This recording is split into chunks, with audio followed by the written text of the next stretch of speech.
Hello friends, સ્વાગત છે આપનું મારા રસોડાના કાઠિયાવાડી સ્વાદમાં. હું ભાવનાબેન રાઠોડ.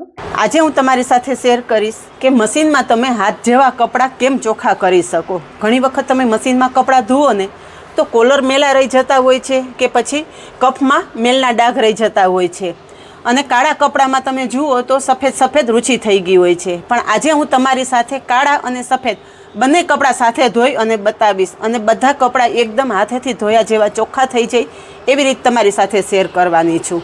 તો એના માટે આપણે થોડી પ્રિપરેશન કરવાની છે, તો એ પહેલાં કરી લઈએ. અહીંયા એક બાઉલ લીધેલું છે, તો બાઉલમાં ઉમેરશું આપણે ફટકડીનો ભૂકો. ફટકડી આ રીતે તમને કોઈ પણ જનરલ સ્ટોરમાં મળી જશે. 1 ચમચી ફટકડીનો ભૂકો લીધો છે, એ બાઉલમાં ઉમેરશું. એની સાથે 1 ચમચી મીઠું. મીઠું તમારા ઘરમાં જે ખવાતું હોય એ ઉપયોગમાં લઈ શકો છો. સાથે સોડા એસ, જે વોશિંગ સોડા આવે છે, અહીંયા નીચે લખેલું છે, તમે વાંચી શકો છો. આ વોશિંગ સોડા છે, એ પણ આપણે 1 ચમચી લેશું. ત્રણેય વસ્તુ સરસ મિક્સ કરી લેશું.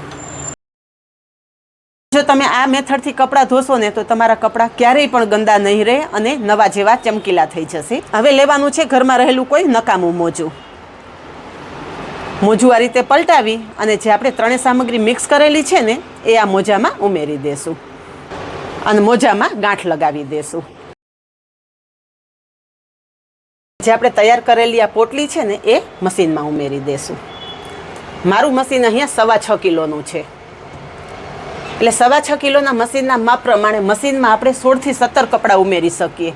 જો તમે 18 થી 20 કપડાં મશીનમાં ઉમેરશો ને તો મશીનમાં કપડાં એકબીજા સાથે ચીપકી જશે અને કપડાં તમારા સરસ ચોખ્ખા પણ નહીં થાય. તો અત્યારે હું 15 થી 16 કપડાં મશીનમાં ઉમેરી દઉં છું. અહીંયા જુઓ, એની સાથે હું આ બ્લેક કપડાં પણ ઉમેરી રહી છું. તમે યુટ્યુબ પર ઘણા વિડીયો જોયા હશે, પણ એમાં તમને લાઇટ કપડાં ધોઈને જ બતાવતા હશે, પણ આજે હું તમને બ્લેક અને લાઇટ કલરના બંને કપડાં એકી સાથે ધોઈને બતાવું છું, જેથી તમને ખબર પડે કે આ વિડીયો તમારા માટે કેટલો યુઝફુલ છે.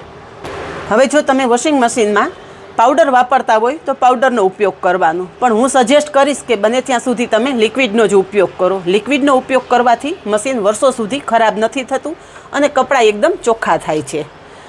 વોશિંગ મશીનના લિક્વિડનું જે પેક આવે છે ને એ લિક્વિડના પેકમાં આ રીતે આ ઢાંકણ આવે છે, તો એક ઢાંકણ ભરી અને લિક્વિડ આપણે મશીનમાં ઉમેરી દઈશું. પછી જે રેગ્યુલર તમે આ વાપરતા હોય એ કપડાં માટે આ ફઝી બટન દબાવશું અને મશીન સ્ટાર્ટ કરશું અને પાણીનું લેવલ લઈ લેશું. અહીંયા મેં 3 ઉપર પાણી લેવલ લીધેલું છે, કારણ કે આપણે મશીનમાં કપડાં ઓછા જ વાપરેલા છે. આપણે 16 કપડાં જ આપણે ઉમેરી અને મશીનમાં કપડાં ધોઈએ છીએ. જે રીતે કપડાં ઉમેરતા હોય એ રીતે પાણીનું લેવલ તમારે સેટ કરી લેવાનું. હવે મશીન આપણે ચાલુ કરી દીધું છે, મશીનમાં પાણી લેવા માંડ્યું છે. અહીંયા મશીને પાણી લઈ લીધું છે અને મશીન ફરવાનું પણ ચાલુ થઈ ગયું છે.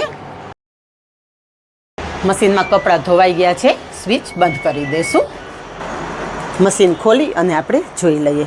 તો અહીંયા તમે જુઓ કે આ લાઇટ કલરનો શર્ટ છે અને કોલર એકદમ ચોખ્ખું છે. એના કફ પણ એકદમ ચોખ્ખા છે. કોલર અને કફ એકદમ સરસ ચોખ્ખા થઈ ગયા છે, બિલકુલ મેલના વર્યા નથી રહ્યા. નહીંતર તમે જો લાઇટ કલરના કપડાં ધોવો ને તો કફ અને કોલર થોડા ઘસીને મશીનમાં નાખવા પડે છે, પણ આ રીતે તમે કપડાં ધોવો ને એટલે તમારા કપડાં હાથેથી ધોયા હોય ને એવા ચોખ્ખા થઈ જશે. એ જ રીતે હું બ્લેક કપડાં પણ તમને બતાવી દઉં. અહીંયા બ્લેક કપડું છે, પણ બ્લેક કપડામાં પણ બિલકુલ વર્યા નથી દેખાતા કે સફેદ ડાઘ નથી દેખાતા. ઘણી વખત એવું બનતું હોય છે કે બ્લેક કપડાં તમે મશીનમાં ધુઓ ને તો બ્લેક કપડામાં સફેદ સફેદ રૂચી થઈ જતી હોય છે. આ કપડામાં બિલકુલ રૂચી નથી, કારણ કે આપણે થોડી ફટકડીનો ઉપયોગ કરેલો છે. કપડાં ધોવામાં થોડી ફટકડીનો ઉપયોગ કરશો ને એટલે તમારા કપડાનો કલર ક્યારેય પણ ડલ નહીં થાય અને સફેદ કપડાં તો એકદમ નવા જેવા થઈ જશે. જાણે તમે બજારમાંથી હમણાં જ લાવ્યા હોય ને એટલા સફેદ કપડાં સરસ થઈ જશે. તમે શાઇનિંગ જોઈ શકો છો. આજનો વિડીયો તમને કેવો લાગ્યો કમેન્ટ કરી અને મને ચોક્કસ જણાવજો. અને જો વિડીયો પસંદ આવ્યો હોય ને તો વિડીયોને લાઇક અને શેર કરજો અને ચેનલને સબસ્ક્રાઈબ કરજો. તો આજે બસ આટલું જ. મળીએ નેક્સ્ટ વિડીયોમાં. ત્યાં સુધી બાય. Thank you.